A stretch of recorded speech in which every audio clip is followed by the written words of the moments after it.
a plane chartered by Wichita State University has crashed in the Colorado mountains near Idaho Springs and Silver Plume. So, virtual travelers, it's Chris, my son Tristan, and today we finally got a break in the weather. Got out of bed early enough. We are actually hiking up to the site of the 1970 Wichita State airplane crash with half the football team on the airplane. And we're going to document our journey up for everybody to come along. Give testimony to the kind of people that were on this plane. The many gold football helmets and football shoes strewn around the area. A couple of the helmets are melted, and some are relatively unscathed, being thrown clear of the wreckage. The scene is one of solemn silence. The flames still burning in this Convair plane, wrecked, charred, ruined. There aren't words I can think of to describe this other than a holocaust of death.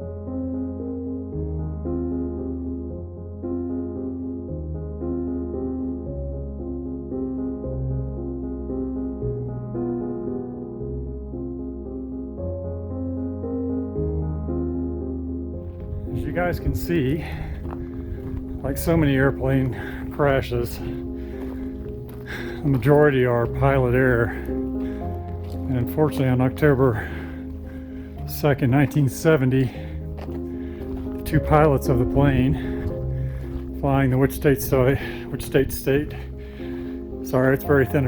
State football team mistakenly flew left into this box canyon. And for those of you who do not know what a box canyon is, it's exactly what it sounds like. As a pilot, especially in mountain flying, which at sea level you have very little room for error. If you make a mistake in the mountains, you have zero room for mistake. So when they entered this box canyon, as I've read reports, members of the team who survived reported suddenly seeing trees just below the wings.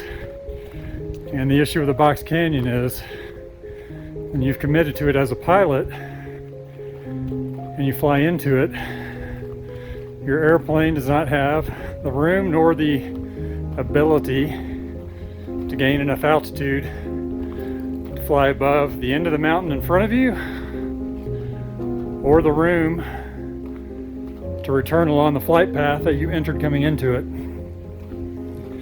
And as a pilot, I can only imagine how sickening that realization is when you make that fatal turn and realize that I have no exit. And that is unfortunately what happened when they entered this canyon. The path that you're now looking at, and this camera will not do this justice, it goes straight up the side of this mountain. And this path that you see right here was created 50 years ago to get to the crash site. And it is extraordinarily steep.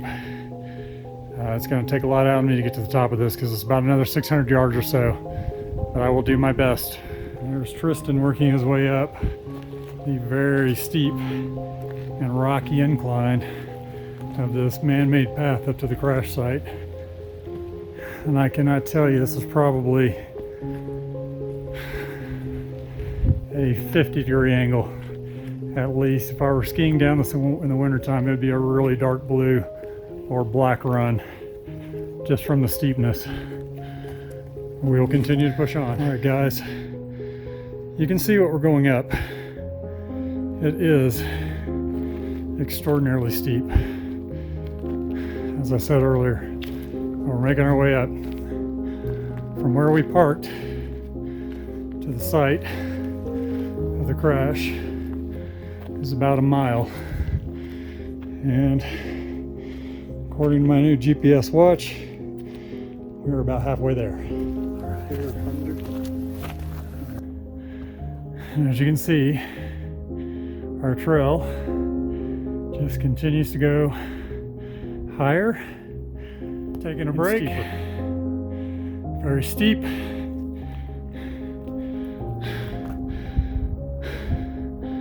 Tristan's out of gas. I'm getting there, but we're a little over halfway. As if the trail itself isn't enough, Mother Nature has lined it with some downed pine trees. Okay, I'd heard there was a shortcut. If you ever decide to make this hike, get to the tree, 2 orange safety markers pointing to the left. You can continue up the path. That was the original route. People have built a cairn. This trail off to the left will take you there a little bit quicker. As you can see, this trail cuts straight across the mountainside instead of up and over. Tristan's taking point. We're sidestepping a very steep side of the mountain on this trail, which hopefully saves us time. Doing considerably better on this side trail. Just give you some perspective of just how high up we are. If you look way down here through the trees, you'll see I-70, which we were just on and we were parked on to make it up here. Safekeeping, just about the time you think you're lost, others who have traveled here before you will leave cairns on the side of the trail to remind you where you're at. We are arriving at the crash site, which you can't see for the moment. Tristan's in front of me. This is absolutely unimaginable. Crashing right here on the side of a mountain in this inhospitable location. Keep in mind, this was 50 years ago, and this is everything that has stayed here. And on October 2nd, 1970, 40 people on an airplane, 31 didn't walk down or come off the side of this mountain. As my son and I stand here surveying what is left behind, all I can think about are a few of the interviews of the survivors that I've watched prior to coming up here. And one of them was a gentleman who's now in his late 60s. And he said he walked up to the cockpit to talk with the pilots, as the players often were allowed to do. And he said he could see the concern in their face when he looked out the front over the nose of the twin-engine aircraft they were flying in and saw trees. And shortly after that thought and his realization of the danger they were in went through his mind, he could hear the trees snapping outside of the aircraft. And the next thing he knew is he woke up outside the aircraft on this hillside. And when asked later and interviewed by rescuers in the NTSB how he got out of the aircraft, he said he had no idea at all. The 2 pilots flying were both killed. and he was standing next to them. And if you believe in miracles, that truly would have to be among the top. And it is highly likely the plane came in over these trees, and the final point of impact was this area right here. Extremely sad.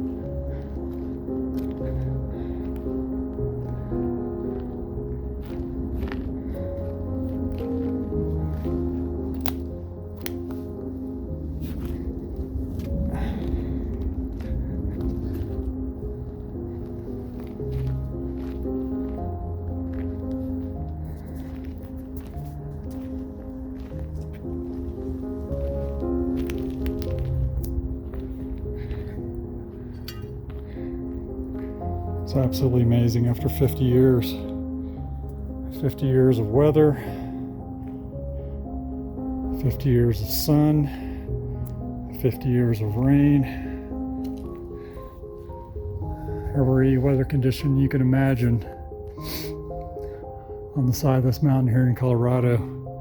As you can still see pieces of landing gear, burn marks from the fire that ensued shortly after this plane impacted. Any number of parts. I'm sure somebody who is an airplane mechanic and knows these old birds could probably tell you exactly what they were. Just looking at the twisted wreckage that's been left behind. And I think what's more heart-wrenching is the memorials that are still here.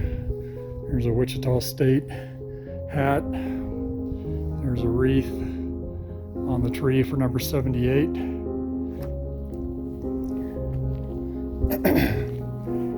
And just to give you some perspective of how hot the fire was, is what you see right here. That is actually molten, melted aluminum. That was melted in the fire.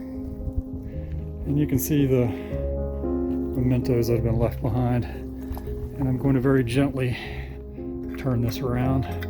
See, the weather's taken the number off this. You can't even see it anymore. There are pieces of the rosary left behind. This is a part of the airplane substructure.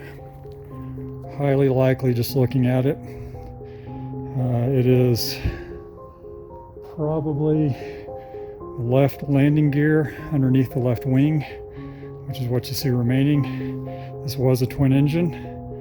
That is what remains of that motor, more than likely. I'm gauging this purely on speculation that this would be the right landing gear. And this is where the plane probably nosed in. Why do I say that? As I step further across, and you can see the twisted wreckage. It's just absolutely horrifying to see this. It's just really is beyond words. There's absolutely nothing left of the fuselage itself where the kids and the staff, where the pilots would have been sitting. But looking at this piece over here, and being that it's so far ahead of the rest of the aircraft, I can only surmise it is highly probable that this is the nose landing gear. And you can see the force with which it was ripped completely out of the aircraft. The wreckage debris filled. This would have been more than likely a window. And just briefly, I would be doing this justice if I did not, for at least a few minutes, remember many people that have come up here to live in remembrance. I don't want to touch these pages. They are in plastic. They have been left here. They are stuck together. But that's what this is really about. This is not coming to see a plane crash.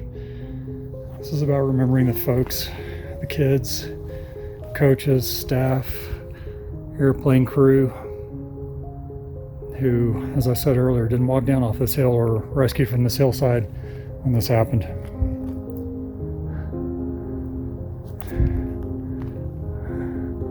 Well, it's just an incredible sight. So this is Chris. Before I head down, just one final look at this debris field. The most important thing I want to tell people is if you come up here, this is not a souvenir stand. This is not a place to take something home. This is a place to come, sit quietly, reflect, and think about the lives lost. But you absolutely should not take anything off this hillside. There are family members who are still alive. I read 3 days ago, 2 of the surviving members of this crash came up here themselves, probably now in their 60s, early 70s. They want to come up and remember. They want to come up and show appreciation for how lucky they are to have made it off this hill, to live, and to be able to remember their teammates, their staff, their coaches, the people that they set off from to head to a football game, to enjoy their time in the Friday night lights. And never in a million years did they think that they would wind up on a hillside fighting for their lives, or having to memorialize the lives of those that didn't make it off. So please treat this with the reverence that it deserves. Come up here, come in peace, memorialize, and leave what you see. Take nothing but your memories. And if you ever get in this neck of the woods, it is a very somber place. It is a great remembrance. It's also a great reminder. Live your life. Get out there. Make it an adventure. Run towards the things that scare you. Make those decisions. Take those risks, take those chances, and live a life that's full for the people like this who never had that opportunity. All right, thanks for coming along. We appreciate it. And we'll see you on our next adventure somewhere down the trail. Have a great day.